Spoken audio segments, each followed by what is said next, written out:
Once upon a time, there was a young man who worked at a factory. His mentor, an old technician, taught him to talk less, do more, and never stop developing his skills in every aspect of the factory's operations. 10 years later, the old man retired and the young man became a technician himself. He continued to do his work with the same dedication and diligence as he was taught. One day, he visited his mentor. The old man saw that he seemed unhappy and asked what was troubling him. The young man sighed and poured his heart out. "I have been following your instructions exactly all these years. No matter what I work on, I keep quiet and focus on the job. I know I have done good work at the factory, and I have learned all the skills that can be learned there.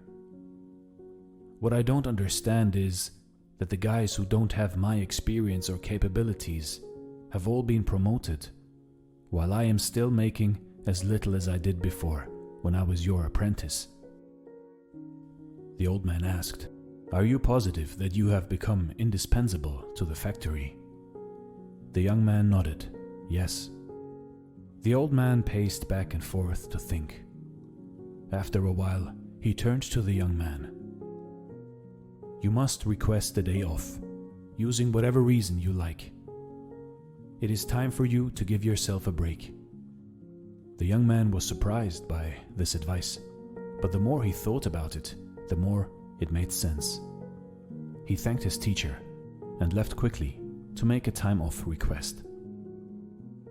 When he returned to work after his day off, the manager called him into the office to tell him that things did not go well at the factory while he was gone.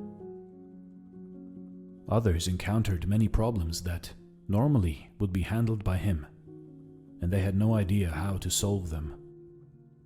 Realizing his importance, the manager decided to promote him to the position of senior technician, to thank him and encourage him to keep up the good work.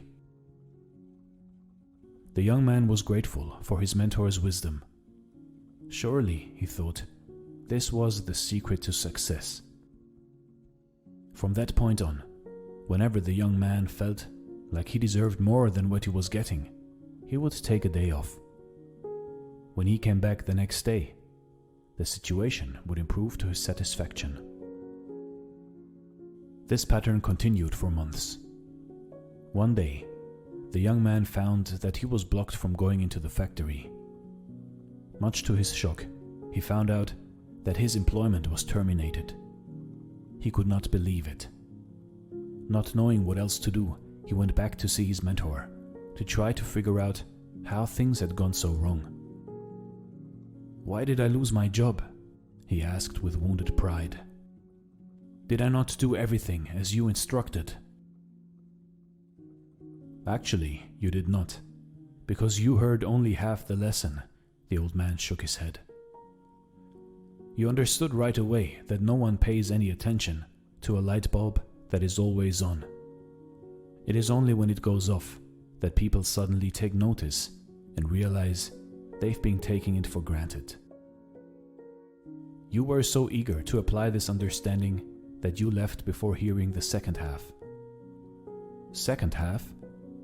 It began to dawn on the young man that perhaps he made a big mistake. What was the second half? The mentor spoke slowly to make his point. The second half, more important than the first, is the realization that if a light bulb goes off frequently, then sooner or later it will be replaced with one that is more reliable. Who wants a light bulb that no one can count on to provide illumination?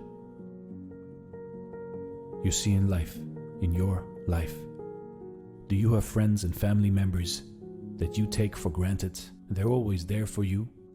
What happens if one day they are no longer there? Do not wait for such a day to suddenly realize how important they are. Give thanks today for the good fortune of having them in your life. Also, don't let yourself being taken for granted. But at the same time, do your work, and don't stop everything you do just because it doesn't go the way you want it to go. Find the balance in life, and life will reward you with giving you the balance back. This is Dare to Do Motivation Stories. Thanks for watching, and stay blessed.